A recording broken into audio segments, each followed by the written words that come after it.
First ஆரம்பத்தில் நான் என்ன சொன்னேன், இந்த உச்சநீதிமன்றம் சுட்டி காட்டிய அந்த சின்ன சின்ன மிஸ்டேக்ஸை சரி பண்ணி 10.5% கொடுங்கன்னு நான் கேட்டேன். இப்போ நான் ஒரு மணிக்கு பல முறை கேட்டேன், அப்படியே மௌனமாக இருந்தார். அப்புறம் ரொம்ப அழுத்தமாக நான் கொடுக்கும்போது இது வந்து வன்னியர்கள் மத்தியில் ஒரு பெரிய எதிர்ப்பை ஸ்டாலினுக்கு எதிராக கிளம்பிச்சு, முதலமைச்சருக்கு எதிராக. அப்புறம் முதலமைச்சர் உடனே இழுத்துக்கிட்டு மாண்புமிகு உறுப்பினர் வேல்முருகனும் மாண்புமிகு உறுப்பினர் ஜி.கே. மணியும் தொடர்ந்து இதை வலியுறுத்தி வராங்க. அதனால் அவர் கோரிக்கை ஏற்கப்படுகிறது. ஓய்வு பெற்ற நீதியரசர் பாரதிதாசன் தலைமையில் இதுக்கு ஒரு குழு நியமிக்கப்பட்டு உரிய வேல்முருகனுடைய கோரிக்கைகளை அரசு உரிய நடவடிக்கை நிச்சயம் எடுக்கும் அப்படின்னு இதே வார்த்தையை பயன்படுத்தி சொன்னார். ஆனால் குழு ஆரம்பிச்சு 5 வருஷம் ஆட்சி முடிஞ்சு போச்சு. அந்த குழுவை நடைமுறைப்படுத்துவதற்கு எந்த முயற்சியும் எடுக்கல.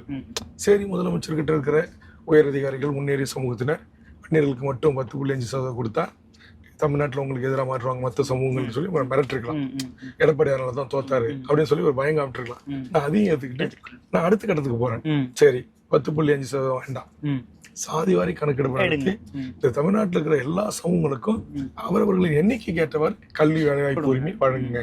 ஒரிசாவில் நவீன் பட்நாயக் நடத்திருக்கிறாரு, பீகார்ல நடத்திருக்காங்க, நிதிஷ் நடத்திருக்கிறாரு, தெலுங்கானாவில் நடத்திருக்காங்க, இன்னும் பல ஸ்டேட்ல அந்த புள்ளி விவரம் கோருகின்ற அடிப்படையில் அந்த மாநில அரசுக்கு அதிகாரம் இருக்கு. இதுக்கு ஒன்றும் போய் ஒன்றிய அரசு அனுமதி தேவையில்லை.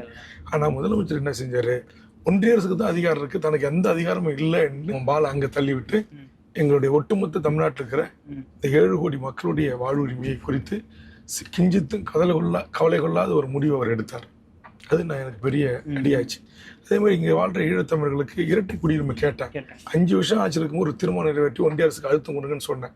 செய்யாம ஆட்சி தேர்தல் ஆணையம் அறிவித்த பிறகு அறிக்கை ஏற்ற எதிரார் நீங்க வந்து இரட்டை குடியுரிமை ஒன்றிய அரசு கொடுக்கணும் அப்படின்னு. அப்ப இவருடைய நடவடிக்கை எல்லாமே வந்து எனக்கு மட்டும் இல்லை, இங்க படித்த புரிதல் உள்ள விவரமான அரசியலாளர்களுக்கு யாரும் இவர்கள் வந்து இரட்டை குதிரைல சவாரி செய்யறாரு